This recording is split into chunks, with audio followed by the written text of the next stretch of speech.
Hello YouTube, this is Morgan Airspeed Prime here with my next Boruto anime review. This one's going to be for episode 233. So in this one we start off a new arc where we go back to the village hidden in the mist, and obviously what they're doing here is that they're reintroducing us to this place that we went to in Boruto back at towards the beginning. I think within like the first 50 episodes, in or around there was when we first met Kagura and had the big sort of field trip, kind of that turned into a mission here. So within this episode, we get across that it's, I guess, been like a few years since they've been back, and in that time, this village has heavily developed. It's improved. There are problems related to the way they've improved, but fundamentally it seems like economically, the village in the mist is in a better place because they've really doubled down on, we want to make good use of, like, I suppose, make energy in a good way, and that will really help us. The problem that this seems to be creating is that they're using sort of, I guess, hydro, using the fact that they're the kind of water-related village and are generating their power, at least some of it, from the water, and then they're using that advancement to create technology that will sort of calm the rough oceans, and they're facing feedback and negativity because, like, the pirates and I guess other people want to acknowledge that the village hidden in the mist is known for doing things on the ocean in the right way. There's a bit of a Pokemon sort of Team Aqua thing going on here, with just this like almost obsession with keeping nature the way it is, that the ocean should be rough and violent, and if it's not that, then it's not actually the ocean. And so the higher ups in the village are doing a bad thing by trying to calm things down with these new sort of platform things that calm down the seas. So it's an interesting sort of setup on that front. Most of this episode is, I think, just setting the stage, introducing a lot of the elements. So it definitely feels like this is going to be a relatively large arc, just because of how many moving parts there seems to be, in that Kagura and the other sort of new ninja swordsmen are kind of, we're mentioning sort of roughly where all of them are. That, like, Shizuma, the villain from the previous arc when we were here, has escaped and is sort of unknown right now.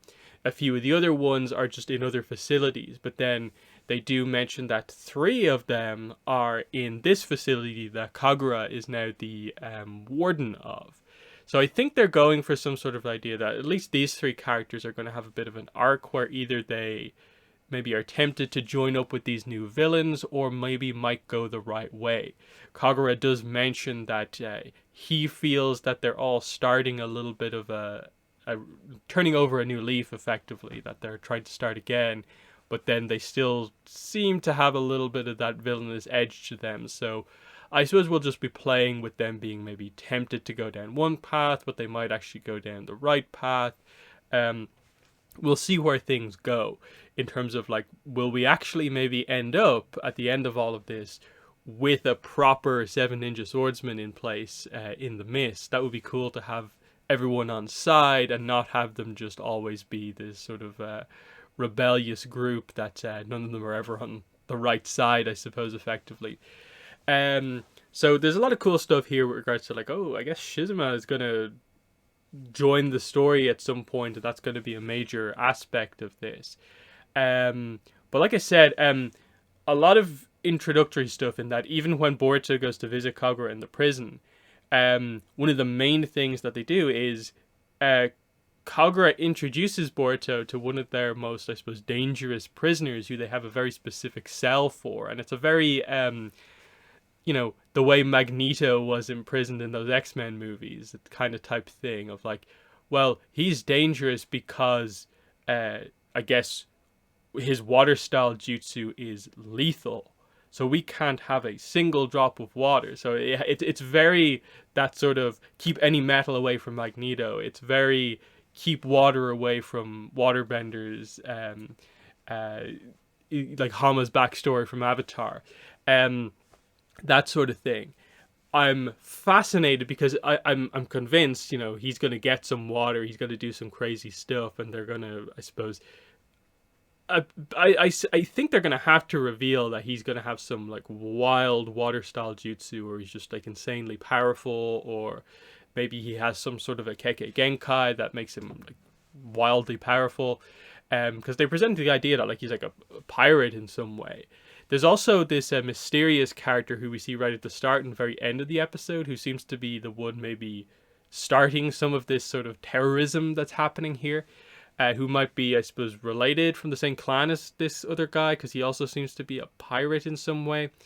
Um, Beyond that, the reason I suppose the Leaf Village characters come here and how the whole Kawaki connection comes in is that this is the first mission with Kawaki as part of Team 7. And they're escorting Katasuke to the village hidden in the mist. Now, I do like the tie-in that they have. It's just one line of dialogue where Katasuke mentions that Denki's team is also on a mission on an island nearby, and I'm going to meet up with them after we're done with this. So I like that basically the previous episode is actually taking place at the same time as this one. And that was kind of cool to see that the previous episode wasn't just like this throwaway thing. It's linked into this episode in that way. So that was fun to see. Beyond that, the big thing that happens here, I suppose, is Kawaki isn't overly involved in the episode. I like that they present the idea that he's never seen the ocean before and is really excited to be like traveling across it, but then immediately he's extremely seasick. So that more or less takes him out of most of the episode. He only arrives back on the scene right towards the end. I suppose right as the action's about to kick off, but it was probably the right thing to do to not overly further kind of widen the scope of the episode by having like a big Kawaki plot start here as well, when you have so much other stuff to reintroduce and new stuff to introduce. They made the right choice there. Kawaki will get his chance to shine, I suppose, as we progress further a little bit more into this arc, which, like I said, I am expecting to be relatively long. I think it's going to have to be at least a handful of episodes. So we'll see what happens there. Beyond that, the big thing, the big action that happens, the actual sort of terrorism here, is that they have a big meeting to sort of announce the machine that are calming the ocean, and a lot of the high up people are going to be sent out on these airships to see it in action. So the first one heads off and almost immediately like explodes. Now, the episode ends very quickly after this happens, so we're not really sure like has everyone died here, because they said they're like the economic leaders of like the local areas and so on, and like the son of the feudal lord of this region as well was on that. So are they all dead? Has something huge happened here, or are we going to see some survivors? I guess some of them will survive, because it would be pretty brutal to just have everyone be killed, but we'll see what happens here, because they're definitely playing with this whole, is technology going too far here and removing a lot of the natural positives that is usually associated with the kind of ocean-based village, or are they going for more of an arc like Boruto? Like he mentions that I used to dislike scientific ninja tools, but now I realize they can be used effectively. So trying to find the balance between like the technology being used for good and then not being like overused is I suppose what they're going to go for. Yeah, seems intriguing, and I'm excited to get back into some of this stuff, because this was one of the better earlier arcs in Boruto. The only thing is just that I really don't remember a lot of this arc because it was so early on. And so a lot of these characters and what the dynamics are with them, I kind of feel like I need to be recapped on them or rewatch the previous arc. But I think they're giving the time to be like, you know, when Kagura was explaining the situation, when he said the names of the characters, they did cut back and show you that, like, this is the name of this girl, this is this girl's name, this is this guy's name. So they seem to be acknowledging that, like, we know you roughly remember this, but we're gonna catch you up with the details. That is good.